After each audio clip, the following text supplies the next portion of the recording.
আজকের আলোচ্য বিষয় হচ্ছে development and maturation of B cell. এই ম্যাচুরেশন অফ বি সেলের রয়েছে দুটি ফেজ। একটি ফেজকে বলা হয় হচ্ছে অ্যান্টিজেন ইন্ডিপেন্ডেন্ট ফেজ, আরটি হচ্ছে অ্যান্টিজেন ডিপেন্ডেন্ট ফেজ। আমাদেরকে খেয়াল রাখতে হবে এই যে অ্যান্টিজেন ইন্ডিপেন্ডেন্ট যে ফেজটি রয়েছে সেটি মূলত হয় বোন মেরুতে, এবং যেটি হচ্ছে অ্যান্টিজেন ডিপেন্ডিং ফেজ সেটা হয় মূলত হচ্ছে সেকেন্ডারি লিম্ফয়েড যে অর্গ্যানগুলো আছে সেগুলা, সেকেন্ডারি লিম্ফয়েড অর্গ্যান। এবং এও আমাদের জানা আছে বি সেলের অরিজিনও ভ্রূণ মেরুতে এবং তার ম্যাচুরেশন কিন্তু হয় কোথায়, ভ্রূণ মেরুতে। কিন্তু আমরা এখানে দেখছি ম্যাচুরেশনের একটা পার্ট কিন্তু বোন মেরুতে হয়, আরেকটা হচ্ছে সেকেন্ডারি লিম্ফয়েড অর্গ্যানে হয়। এখন এই দুইটা ফেজের এখানে প্রথম যে ফেজ তার নাম হচ্ছে অ্যান্টিজেন ইন্ডিপেন্ডেন্ট ফেজ। কথার মধ্যে আছে যেখানে অ্যান্টিজেনের কোনো ধরনের প্রয়োজন হবে না। এবং এই অ্যান্টিজেন ইন্ডিপেন্ডেন্ট ফেজের আবার রয়েছে দুইটা সিলেকশন, একটাকে বলা হয় পজিটিভ সিলেকশন, আরেকটি হচ্ছে নেগেটিভ সিলেকশন, অনেকটা টি সেলের মতোই। তাহলে ম্যাচুরেশন হচ্ছে দুইটা ফেজ, একটা হচ্ছে অ্যান্টিজেন ইন্ডিপেন্ডেন্ট ফেজ, আরেকটা হচ্ছে অ্যান্টিজেন ডিপেন্ডেন্ট ফেজ। এবং অ্যান্টিজেন যে ইন্ডিপেন্ডেন্ট ফেজ রয়েছে সেখানে মূলত পজিটিভ সিলেকশন এবং নেগেটিভ সিলেকশন হয়ে থাকে। আমরা এখন এই ফেজগুলো নিয়ে মূলত আলোচনা করব। বি সেলের ম্যাচুরেশন একটু কঠিন, আমরা সহজে আলোচনা করার চেষ্টা করব। সো এখানে আমরা একটা ডায়াগ্রাম দেখতে পাচ্ছি, আমরা এটা ধাপে ধাপে শিখব। সো আমরা যদি একদম প্রথম থেকে দেখি, সেটা হচ্ছে বোন মেরু। বোন মেরুতে প্রথম যে স্টেম সেল থেকে তৈরি হয় সেটি হচ্ছে প্রো বি সেল। তাহলে স্টেম সেল থেকে একদম আর্লিয়েস্ট যে সেলটা আসে সেটা হচ্ছে প্রো বি সেল। আমরা একটা পাশে প্রো বি সেল দেখতে পাচ্ছি। সেই প্রো বি সেলের মধ্যে যখন একটা হেভি চেইন ফরমেশন হয়, এখন হেভি চেইন কি এটা যদি আমরা একটু আবারও বলে থাকি, সাধারণত অ্যান্টিবডি বা ইমিউনোগ্লোবিউলিন এর যে স্ট্রাকচার সেটা যদি আমরা দেখতে চাই, এর মধ্যে দুইটি হেভি চেইন থাকে এবং দুইটি লাইট চেইন থাকে, এবং হচ্ছে ডাইসালফেট লিঙ্কেজ তারা হচ্ছে তারা যুক্ত থাকে। তাহলে এখানে মূলত প্রো বি সেলের মধ্যে কোনো ধরনের চেইন ছিল না, তার মধ্যে যখন হেভি চেইন দেন হচ্ছে তার মধ্যে হেভি চেইন ফরমেশন হলো, যেখানে আমরা এখানে চিত্রতে যা দেখতে পাচ্ছি। এই হেভি চেইন ফরমেশনের পাশাপাশি এখানে হচ্ছে দুইটি সারোগেট লাইট চেইন থাকে। এখন আমরা এখান থেকে বোন মেরু থেকে যখন শুরু করেছি, আমরা মূলত যে ফেজটা শুরু করেছি সেটা হচ্ছে অ্যান্টিজেন ইন্ডিপেন্ডেন্ট ফেজ। তাহলে আমরা প্রথমে কি দেখতে পেলাম, অ্যান্টিজেন ডিপেন্ডেন্ট পেজে বোন মেরু থেকে প্রো বি সেল আসছে যার কোনো চেইন ছিল না সাইটোপ্লাজমে। দেন কি হলো, হেভি চেইন ফরমেশন হলো। হেভি চেইন যেহেতু প্রোটিন, তাহলে এটা রাইবোসোম থেকেই মূলত তৈরি হবে। দেন এই হেভি চেইনটা একটা কোয়েশ্চেন অ্যারাইজ করে যে এখানে যে সারোগেট দুইটা লাইট চেইন আছে সেটার সাথে বাইন্ড করতে পারছে কিনা। যেসব সেলের মধ্যে হেভি চেইনটা লাইট চেইনের সাথে বাইন্ড করতে পারে সেই সেলগুলো হচ্ছে সার্ভাইভাল হয়, আর যারা মূলত হচ্ছে হেভি চেইনটা সারোগেট লাইট চেইনের সাথে বাইন্ড করতে পারে না সেটি মূলত অ্যাপোপ্টোসিসের মধ্য দিয়ে যায়। সো আমরা এখানে টি সেলের মতো এখানেও এক ধরনের সিলেকশন দেখতে পাচ্ছি, যেখানে কিছু সেল অ্যাপোপ্টোসিসের মধ্য দিয়ে যাচ্ছে, কিছু সেল হচ্ছে সার্ভাইভাল করতেছে। এই সিলেকশনটাই মূলত হচ্ছে পজিটিভ সিলেকশন। তাহলে আমরা কিন্তু দেখতে পাচ্ছি টি সেলের সাথে এটা ডিফারেন্সটা এই জায়গায়, টি সেলের ক্ষেত্রে ছিল হচ্ছে এমএসসি যে মলিকিউল সেটাকে রিকগনাইজ করতে পারছি কিনা, কিন্তু বি সেলের ক্ষেত্রে পজিটিভ সিলেকশনটা হচ্ছে তার সাইটোপ্লাজমে যে হেভি চেইনটা ফরমেশন হয়েছে তার সাথে সারোগেট একটা লাইট চেইন ছিল সেটার সাথে বাইন্ড করতে পারছে কিনা। কিছু সেলের ক্ষেত্রে বাইন্ড করে, কিছু সেলের ক্ষেত্রে বাইন্ড করে না। যেহেতু এটা ইমিউন রেসপন্সের জন্য গুরুত্বপূর্ণ বাইন্ড করাটা, সো যেই সেলগুলো বাইন্ড করতে পারছে তারাই একমাত্র সেল সার্ভাইভালের মধ্য দিয়ে যাবে। তো আমরা এখানে একটা চিত্র দেখতে পাচ্ছি পাশে, যে একটা বি সেল দেখানো হচ্ছে যার মধ্যে এইগুলো হচ্ছে হেভি চেন, এবং পাশে যে রেড কালারটা রয়েছে সেগুলো হচ্ছে সারোগেট লাইট চেন, এবং তারা হচ্ছে এখানে বাইন্ডেড অবস্থায় আছে। তাহলে এইটা হচ্ছে সেই সেলগুলো যেগুলো সার্ভাইভালের মধ্যে যাচ্ছে। তাহলে যখন আমরা একটু আগে বলেছি অ্যান্টিবডি ক্ষেত্রে দুইটি হেভি চেন থাকে এবং দুইটি লাইট চেন থাকে। সো এখানে যখন হেভি চেন এবং তার সাথে সারোগেট লাইট চেন থাকে, সারোগেট কথাটার অর্থ হচ্ছে টেম্পোরারি বা নন ফাংশনাল, তখন এখানে একটা অ্যান্টিবডি তৈরি হয়। সাধারণত বিটা সেল যে রিসেপ্টরগুলো থাকে সেগুলো মূলত অ্যান্টিবডি হয়ে থাকে। তবে এটা যেহেতু সারোগেট লাইট চেইন, এই বিটা সেল রিসেপ্টরটা একটা প্রি বিটা সেল রিসেপ্টর বলা হয়, এটা কিন্তু ফাংশনাল বিটা সেল রিসেপ্টর না। সো এতক্ষণ পর্যন্ত এই যে প্রি বিটা সেল রিসেপ্টর সেটা ছিল সাইটোপ্লাজমের মধ্যে। পরবর্তী স্টেপে যদি আমরা দেখি, সেটা হচ্ছে সাইটোপ্লাজম থেকে সারফেসের মধ্যে চলে আসছে। এই অ্যান্টিবডিটা যখন বিটা সেলের সারফেসে আছে তখন এটা বিটা সেল রিসেপ্টর, আর এটাতে যেহেতু সারোগেট লাইন চেইন আছে তাহলে এটা হচ্ছে প্রি বিটা সেল রিসেপ্টর। তাহলে আমরা একটু করে ইনিশিয়াল থেকে আবার যদি বলতে চাই, বোন ম্যারো থেকে একটা প্রো বি সেল আসলো যার মধ্যে কোনো ধরনের চেন নেই। দেন হচ্ছে সাইটোপ্লাজমে হেভি চেইন ফরমেশন হলো, এবং কিছু সেলের ক্ষেত্রে দেখা গেছে সারোগেট লাইট চেনের সাথে বাইন্ড করছে, তারাই সার্ভাইভাল হলো, এটাই হচ্ছে পজিটিভ সিলেকশন। আর যারা বাইন্ড করতে পারে নাই তারা অ্যাপোপ্টোসিসের মধ্যে দিয়ে গিয়েছে, এটা হচ্ছে পজিটিভ সিলেকশনের অংশ। এরপর সারোগেট লাইট চেনের সাথে হেভি চেনের ফরমেশনে যেই রিসেপ্টরটা তৈরি হলো সেটা একটা প্রি বিটা সেল রিসেপ্টর, যেটা পরবর্তীতে তার সারফেসে চলে আসলো। এরপরে আমরা যদি দেখতে চাই, এখন একটু আগে যে লাইট চেনটা ছিল সারোগেট, এখন এটা ফাংশনাল একটা লাইট চেন চলে আসলো এবং তার সাথে একটা হেভি চেন আছে আগের হেভি চেনটাই, তখন এটা মূলত ফাংশনাল বিটা সেল রিসেপ্টর হয়ে গেল। তাহলে যখন সারোগেট লাইট চেন ছিল তখন এটা ছিল প্রি বিটা সেল রিসেপ্টর, আর যখন এটা ফাংশনাল লাইট চেন চলে আসলো এটা হয়ে গেল ফাংশনাল বিটা সেল রিসেপ্টর। এখানে আমরা সেটা সবুজ বা গ্রিন কালার দ্বারা আমরা মূলত ফাংশনাল লাইট চেনকে বুঝতে পারছি। এটাতে যখনই একটা বিটা সেলের মধ্যে ফাংশনাল বিটা সেল রিসেপ্টর চলে আসে, তখন ওই সেলটাকে মূলত আমরা বলে থাকি হচ্ছে ইম্যাচিউর বিটা সেল। তাহলে ইম্যাচিউর বিটা সেল হচ্ছে এইটুকু। তাহলে এতক্ষণ পর্যন্ত যেই সেলগুলো ছিল সেগুলো কোন ধরনের সেল ছিল?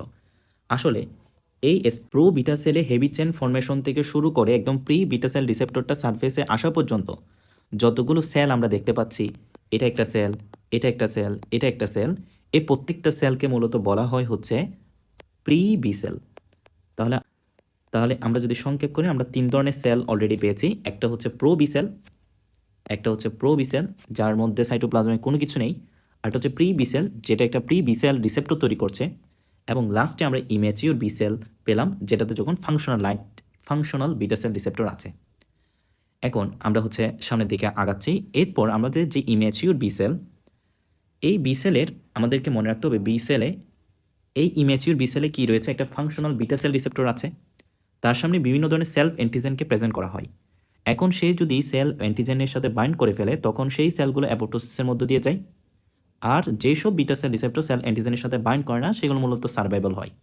তাহলে এটা ঠিক টি সেলের বিষয়টার সাথে যদি আমরা চিন্তা করি, এটা আসলে কোন সিলেকশনকে ইঙ্গিত করে? হুবহু টি সেলের মতোই, এটাকে বলা হয় নেগেটিভ সিলেকশন।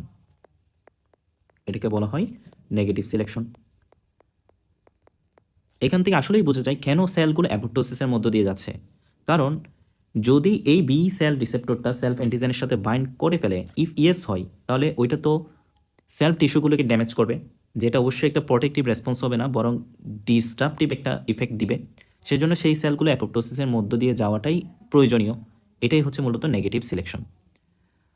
এরপর মূলত যেই সেলগুলো মূলত এই নেগেটিভ সিলেকশনে সার্ভাইভ করে, তখনই এটাকে বলা হয় ম্যাচিউর নেইভ সেল। অর্থাৎ ইম্যাচিউর বি সেলটার মধ্যে যারা হচ্ছে সেলফ অ্যান্টিজেন বাইন্ডিংয়ের সাথে একটা টেস্টিং বা সিলেকশনের সার্ভাইভ করে যায়, সেই সেলগুলোকে আমরা বলি ম্যাচিউর নেইভ বি সেল। তাহলে প্রথম সেল ছিল প্রো বি সেল, এরপরে ছিল প্রি বি সেল, এরপর হচ্ছে ইম্যাচিউর বি সেল, এরপর হচ্ছে ম্যাচিউর নেইভ বি সেল। এই যে ম্যাচিউর নেইভ বি সেল তৈরি হলো, এইটুকু পর্যন্ত ঘটনা আমরা যদি একদম প্রথম থেকে শুরু করে মেরু থেকে শুরু করে এত কিছু ঘটনা একদম ম্যাচিউর বি সেল পর্যন্ত যে ঘটনাগুলো হয়েছে, এই ঘটনাগুলো তো ঘটেছে বোন মেরুতে। তাহলে আমরা যদি একটু দেখি কোন জায়গাটা বোন মেরুতে ঘটেছে, সেটা হচ্ছে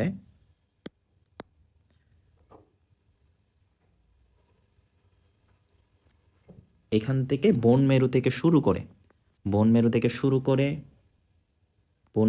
প্রো বি সেল আসা এবং পরবর্তীতে ম্যাচিউর নেভ বি সেল আসা পর্যন্ত যে ঘটনাটা, এই যে ব্লু মার্ক করা অংশটা মূলত ঘটেছে হচ্ছে বোন মেরুতে। কোথায় ঘটেছে? সেটা বোন মেরুতে। এবং এটাই হচ্ছে বোন মেরুতে ঘটা, এটা কোন ধরনের ফেস? এটা হচ্ছে অ্যান্টিজেন ইন্ডিপেন্ডেন্ট ফেস। তাহলে আমরা একটু সংক্ষেপে যদি অ্যান্টিজেন ইন্ডিপেন্ডেন্ট ফেসটাকে আবারও একটু দেখি এবং তার সিলেকশন প্রসেসগুলোকে দেখি, সেটা হচ্ছে বোন মেরু থেকে প্রথমে একটা প্রো বি সেল আসলো যার মধ্যে কোনো ধরনের চেন ছিল না, দেন সাইটোপ্লাজমের মধ্যে হেভি চেন ফর্মেশন হলো, এবং সাইটোপ্লাজমে থাকা সারোগেট লাইট চেনের সাথে যেসব সেলগুলো বাইন্ড করেছে সেগুলো মূলত সার্ভাইভাল হলো, এবং ওখানে একটা প্রি বিটা সেল রিসেপ্টর তৈরি হলো। এই প্রি বিটা সেল সাইটোপ্লাজম থেকে সারফেসে আসলো, পরবর্তীতে সারোগেট লাইট চেনটা যখন ফাংশনাল লাইট চেন হলো তখন প্রি বিটা সেল রিসেপ্টর থেকে এটাও ফাংশনাল বিটা সেল রিসেপ্টর হলো, এবং সেল স্টেজটার নাম হলো ইম্যাচিউর বি সেল। এটা সেলফ অ্যান্টিজেন বাইন্ডিংয়ের সাথে করবে কি করবে না, এটার মধ্য দিয়ে যেসব সেলফ অ্যান্টিজেনের সাথে বাইন্ড করবে না তারা মূলত সার্ভাইভালে গেল, এবং আলটিমেটলি সেটা ম্যাচিউর নেভ বি সেল হলো। তাহলে এখানে যে প্রো বি সেল, তারপরে পি বি সেল, এবং হচ্ছে ইম্যাচিউর বি সেল, এবং হচ্ছে ম্যাচিউর নেভ বি সেল, এই যে স্টেজগুলো, এগুলো আসলে কার স্টেজ? এগুলো হচ্ছে অ্যান্টিজেন ইন্ডিপেন্ডেন্ট ফেজের স্টেজ, এবং এটা কোন জায়গায় সংঘটিত হচ্ছে? বোন মেরুতে। এবং এটার মধ্যে কয়টা সিলেকশন আছে? একটা হচ্ছে নেগেটিভ সিলেকশন, যেটা ডিপেন্ড করছে সেলফ অ্যান্টিজেনের সাথে বাইন্ড কি করে না, আরেকটি হচ্ছে পজিটিভ সিলেকশন, যেটাতে মূলত সারোগেট লাইট চেনের সাথে বাইন্ড করে কি করে না এর উপর। তাহলে এটুকু গেল হচ্ছে অ্যান্টিজেন ইন্ডিপেন্ডেন্ট ফেজ। দেন কি হবে, বোন মেরু থেকে এটা গোস টু সার্কুলেশন অথবা হচ্ছে লিম্ফয়েড টিস্যুস। কোন ধরনের lymphoid tissues? Secondary lymphoid tissues. Secondary lymphoid টিস্যুসের মধ্যে কি আছে? টনসিল আছে, লিম্ফ নোড আছে, ফিয়ার্স পেচেস আছে, এগুলা। এরপর মূলত আমরা দেখব মূলত অ্যান্টিজেন ডিপেন্ডেন্ট ফেজটা। তাহলে এটা যখন লিম্ফয়েড টিস্যুতে যাবে এটা কোন ধরনের ফেজ দেখাবে? সেটা হচ্ছে অ্যান্টিজেন ডিপেন্ডেন্ট ফেজ, যেটা আমরা একটু পরে দেখছি। Antigen dependent phase. তাহলে অ্যান্টিজেন ডিপেন্ডেন্ট ফেজ শুরু হবে কোন স্টেজ দিয়ে? অবশ্যই ম্যাচিওর নে বি সেল দিয়েই তো শুরু হবে। সো আমরা মূলত একই অ্যান্টিজেন ডিপেন্ডেন্ট ফেজ, যেটা মূলত হয়ে থাকে সেকেন্ডারি লিম্ফয়েড টিস্যুতে। মূলত বোন মেরু থেকে যখন ম্যাচিওর নে বি সেল তৈরি হয় তখন এগুলোই সার্কুলেশনে আসে, দেন হচ্ছে সেকেন্ডারি লিম্ফয়েড টিস্যুতে আসে।